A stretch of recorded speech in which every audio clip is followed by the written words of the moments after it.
फिजा काफी ज्यादा उदास और परेशान रिदा से कहती है कि भाभी ने तो हमें कहीं का नहीं छोड़ा।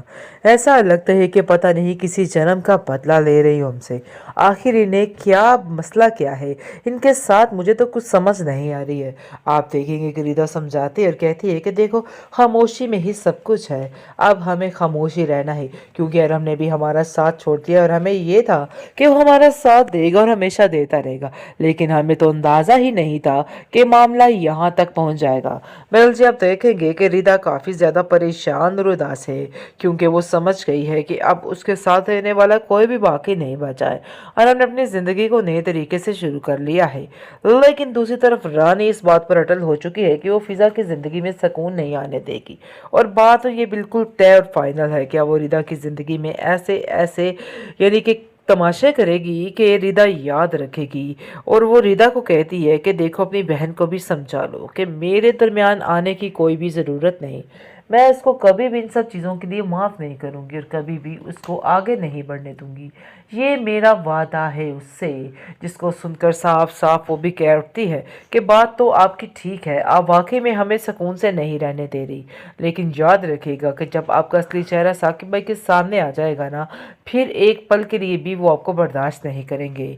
लेकिन जी, रानी इस मान पर बैठी हुई है कि ये घर उसका है और वो कुछ भी कर सकती है, और वो जिसको चाहे इस घर से निकाल दे और जिसको चाहे इस घर से निकाल ले। साकिब को भी कहीं ना कहीं ये खतरा लाक है कि कहीं ऐसा ना हो कि वो उसके साथ उल्ट चले तो उसको भी उस घर से धिक्के दे के बाहर निकाल दिया जाए, जैसा कि उन दोनों बहनों को यहाँ से निकालने की कोशिशें की जा रही हैं। और बार बार उन पर इल्ज़ामात लगाकर नई से नई बात निकालने का हुनर इस रानी में आ चुका है, बल्कि काफ़ी ज़्यादा है। और वो ठान लेती है कि अब और कोई भी तजवीज़ नहीं होगी, बस इनको यहाँ से निकालना ही होगा। रानी से कि अगर अब इस घर में किसी ने फिजा के बारे में कोई भी बात करने की कोशिश की तो मुझसे बुरा कोई नहीं होगा। आपके घर में अगर हम रहते हैं तो भाई सारा दिन आप लोगों के नौकरों की तरह काम करते हैं, तो आप ये बात मत समझिएगा कि जो कुछ हो रहा है वो बहुत ही यानी कि अहमकाना तरीके से हो रहे।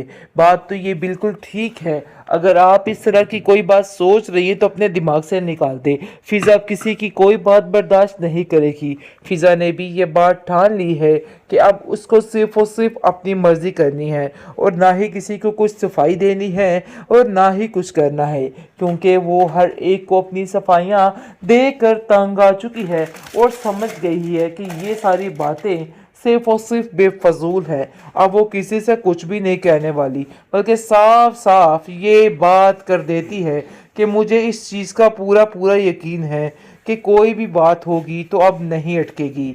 लेकिन जब आप देखेंगे कि रानी इस बात को लेके काफ़ी ज़्यादा गुस्से में आ जाती है और कहती है कि मेरी बिल्ली मुझी को म्याऊं म्याऊं कर रही है, लेकिन इस चीज़ का अंदाज़ा नहीं हो पा रहा है किसी को। आप देखेंगे कि रानी की अब सारी बातों की कोई भी अहमियत नहीं बाकी रह गई। अब उसको समझ आ गई है कि अब उसका ये जोर जो है वो टूटता हुआ नज़र आ रहा है, क्योंकि साफ साफ बोल दिया है अब जाकर रिदा ने कि फिजा के बारे में कोई भी कुछ नहीं कहेगा और वो कुछ भी इस बारे में बर्दाश्त नहीं करेगी। तो इसलिए अब सबको अपनी ज़ुबान को थोड़ा कंट्रोल में ही रहना होगा, क्योंकि अब मुझे किसी की बात नहीं सुननी, चाहे जो मर्जी हो जाए। क्योंकि अब जाकर रिदा को एहसास हुआ है कि उसको अपनी जिम्मेदारी बड़े पूरे तरीके से निभानी होगी, क्योंकि ये लोग इस काबिल नहीं हैं कि इन लोगों पे यकीन करके फिजा को इन लोगों के हाथ छोड़ दिया जाए। अब वो इनका डटकर मुकाबला करने वाले। तो फाइनली रिदा को पता चल चुका है कि अरहम ने शादी कर ली है। ये बात सुन के उसका दिल काफ़ी ज़ोरों से धड़कता है और वो कहती है कि आखिर अरहम ऐसा कैसे कर सकता है। इस चीज़ का यकीन फिज़ा को नहीं आता। फिज़ा कहती है कि मुझे तो इस बात का यकीन ही नहीं आ रहा कि आखिर अरहम भाई इस तरह की हरकत कैसे कर सकते हैं। आखिर रिदा इतनी जल्दी इनको कैसे भूल सकती है। लेकिन जी रिदा कहती है जाकर फिज़ा को कि देखो, ये ज़माना जो है ना अच्छे अच्छों को बुला देता है, तो आखिर मैं क्या चीज़ हूँ। तो इसलिए तुम्हें अब इन सब बातों को लेके परेशान होने की कोई ज़रूरत नहीं है। जैसे ये मामला रानी सुनती है तो काफ़ी ज़्यादा खुश हो जाती है और कहती है कि देख लो भाई, तुम्हारे साथ क्या हुआ, जैसा तुमने किया किया था ना वैसा ही तुम्हारे आगे आ चुकी है। वो साकिब को मजीद भड़काने की कोशिश करती है और कहती है कि मैं आपको पहले ही कहती थी कि जो मामला मैं बता रही हूँ वैसे ही है। अरहम ने देखे एक पल नहीं लगाया इन सारे मामलात को ख़त्म करने में और उसको रत्ती भर इस चीज़ का अफसोस भी नहीं है। लेकिन पता नहीं क्यों रिदा इस बात का सोग मनाकर बैठी है। आपको रिदा को समझाना होगा कि अपने दिमाग की ये बत्तियां जो हैं उनको बंद करे। आगे से आप देखेंगे कि साकिब कहता है कि तुम्हारी बात बिल्कुल ठीक है। दिल तो करता है कि साकिब को पकड़कर ऐसी चित्रोल की जाए कि ये बंदा याद रखे।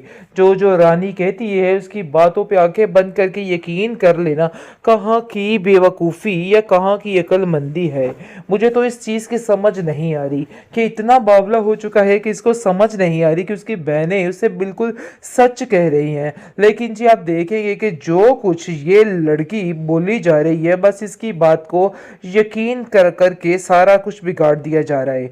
लेकिन अब जाकर रिदा साथ देगी फिजा का और कहेगी कि खबरदार किसी ने फिजा के बारे में कोई भी बात करने की कोशिश की। अब उसकी बड़ी बहन उसके साथ खड़ी है लेकिन ये सास फिजा को अब जाकर होता है और वो कहती है रानी से कि अगर अब इस घर में किसी ने फिजा के बारे में कोई भी बात करने की कोशिश की तो मुझसे बुरा कोई नहीं होगा। आपके घर में अगर हम रहते हैं तो भाई सारा दिन आप लोगों के नौकरों की तरह काम करते हैं। तो आप ये बात मत समझिएगा कि जो कुछ हो रहा है वो बहुत ही यानी कि अहमकाना तरीके से हो रहे। बात तो ये बिल्कुल ठीक है। अगर आप इस तरह की कोई बात सोच रही है तो अपने दिमाग से निकाल दे। फिजा अब किसी की कोई बात बर्दाश्त नहीं करेगी। फिजा ने भी ये बात ठान ली है कि अब उसको सिर्फ और सिर्फ अपनी मर्जी करनी है और ना ही किसी को कुछ सफाई देनी है और ना ही कुछ करना है, क्योंकि वो हर एक को अपनी सफाइयाँ देकर तंग आ चुकी है और समझ गई है कि ये सारी बातें सिर्फ और सिर्फ बेफजूल है। अब वो किसी से कुछ भी नहीं कहने वाली बल्कि साफ साफ ये बात कर देती है कि मुझे इस चीज़ का पूरा पूरा यकीन है कि कोई भी बात होगी तो अब नहीं अटकेगी। लेकिन जब देखेंगे कि रानी इस बात को लेके काफ़ी ज़्यादा गुस्से में आ जाती है और कहती है कि मेरी बिल्ली मुझी को म्याऊं म्याऊं कर रही है लेकिन इस चीज़ का अंदाज़ा नहीं हो पा रहा है किसी को। आप देखेंगे कि रानी की अब सारी बातों की कोई भी अहमियत नहीं बाकी रह गई। अब उसको समझ आ गई है कि अब उसका ये जोर जो है वो टूटता हुआ नज़र आ रहा है, क्योंकि साफ साफ बोल दिया है अब जाकर रिदा ने कि फिजा के बारे में कोई भी कुछ नहीं कहेगा और वो कुछ भी इस बारे में बर्दाश्त नहीं करेगी। तो इसलिए अब सबको अपनी ज़ुबान को थोड़ा कंट्रोल में ही रहना होगा, क्योंकि अब मुझे किसी की बात नहीं सुननी चाहे जो मर्जी हो जाए। क्योंकि अब जाकर इधर को एहसास हुआ है कि उसको अपनी जिम्मेदारी बड़े पूरे तरीके से निभानी होगी, क्योंकि ये लोग इस काबिल नहीं हैं कि इन लोगों पे यकीन कर फिजा